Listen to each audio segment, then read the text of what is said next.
Hello guys, welcome to my channel good tips. मो channel को आपण माननकु बहुत बहुत स्वागत। जदि मो वीडियो आपणक पई हेल्पफुल रहिबो तेबे मो चैनल को लाइक शेयर एंड सब्सक्राइब करबा पई जमा भी भूलिबेनी। तेबे आजिर टॉपिक होची आमे स्वप्न देखिताऊ। राति रे आमे स्वप्न देखिताऊ। आमे स्वप्न देखि सारला परे आमे भाबु जे या शुभ किंबा अशुभ स्वप्न। तेबे मन रखंतु, जदि आपण कौनसी शुभ स्वप्न देखिले तेबे आपण एहाकू काहारिकू कहिबे नाही। काहारिकी कहिबा एहा होची अनुचित। एहा फଳରେ आपणक स्वप्नर शुभत्वटा नष्ट हो जाए।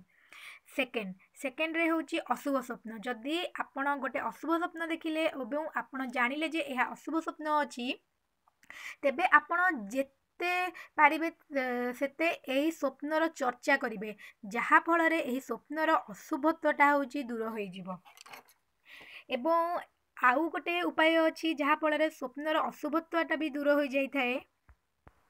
जदि आमे अशुभ स्वप्नर फल को नष्ट करने को चाहिए तेबे जो रात्रि रे आपण अशुभ स्वप्न देखिथिबे ता पर दिन सकाळू कोनोसी गाई कान पाखरे आसी सेही स्वप्नटा को कहि दियंतु एवं ताकू गोटे फल खाइबा को दे दियंतु। एहा फଳରେ देखिबे आपणकर अशुभ फलर स्वप्न मध्य अशुभ फलर स्वप्नर फलटा नष्ट हो जाई थाए। जदि मो वीडियो आपण माननक पई टिके भी हेल्पफुल रहिला तेबे मो चैनल को लाइक शेयर एंड सब्सक्राइब करबा पई जमा भी भूलिबेनी। रहिली, नमस्कार, जय जगन्नाथ।